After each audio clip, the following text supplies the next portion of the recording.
Yang saya sampaikan adalah saya dititipi dokumen dan dokumen itu bisa menjadi bom waktu. Itu kalimat saya. Saya lebihkan, saya kurangi. Karena tidak lama dari saya bicara itu, kemudian beredarlah video-video atau apapun lah kepada saya terkait kasus teror Ibu Iriana. Dan banyak sekali YouTube itu mengarahkan seolah-olah karena saya bilang itu, maka kemudian ancaman saya terkait Ibu Iriana dan terkait teror.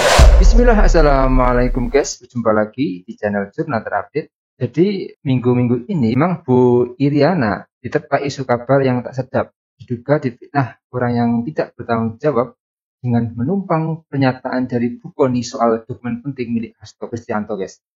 Dia tak perlu berlama-lama, langsung saja kita simak bersama-sama bagaimana klarifikasi dari Kony bagus soal ini, guys. Bismillah.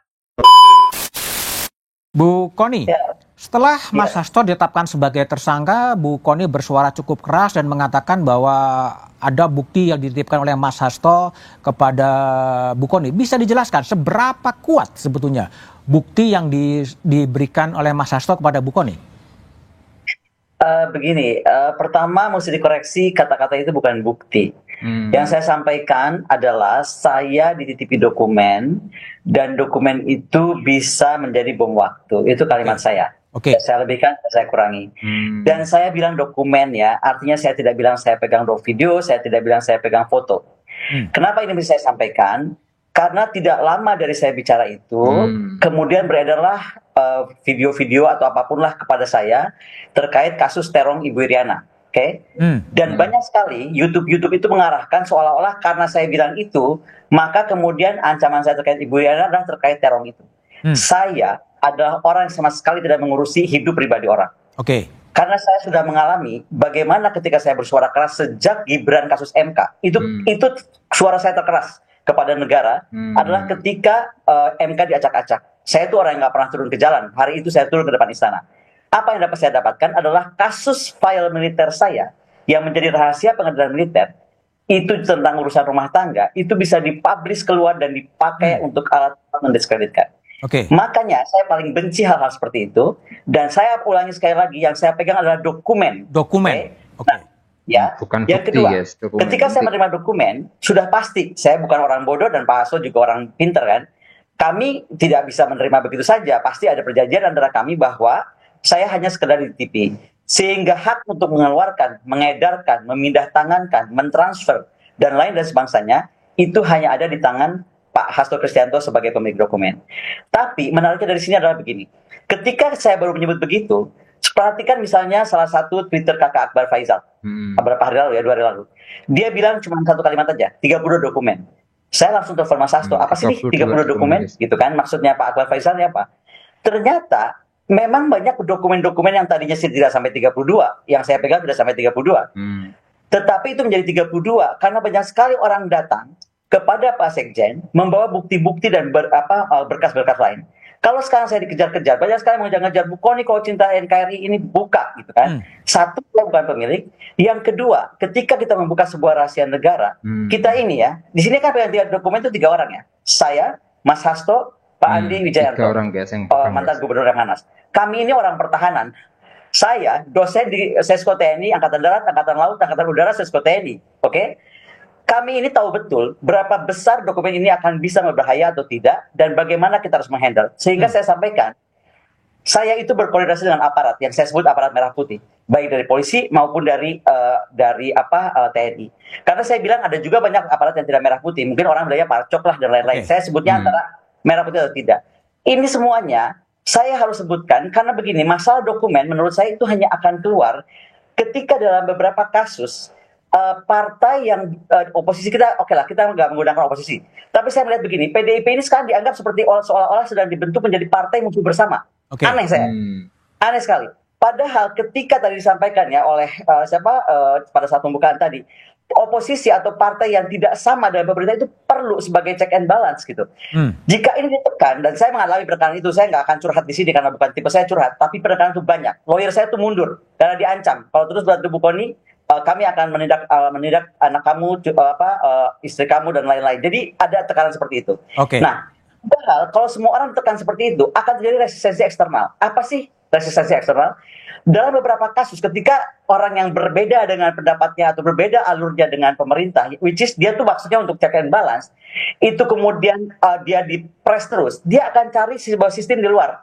Yaitu apa? Dia akan berjuang di luar sistem. Misalnya apa? Bekerja dengan institusi internasional. Atau Oke. aktor internasional kan banyak. Jadi Ya. sekarang jangan dipaksa. Kita ini yang sekarang sedang membangun persepsi bahwa negara ini harus check and balance.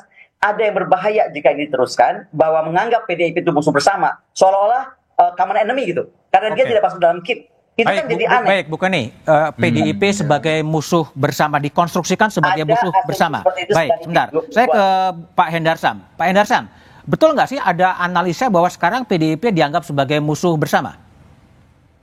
Ya, kan gini kan, dinamika yang terjadi, saya ini baru dari 2 stasiun TV, kemarin juga seperti itu, ada 3 stasiun TV.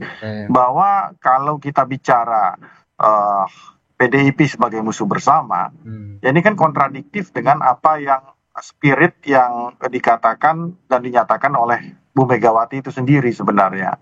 Bahwa khusus untuk hubungan personal antara Bu Megawati dengan Pak Prabowo tidak ada masalah sama sekali dengan itu. Itu yang pertama.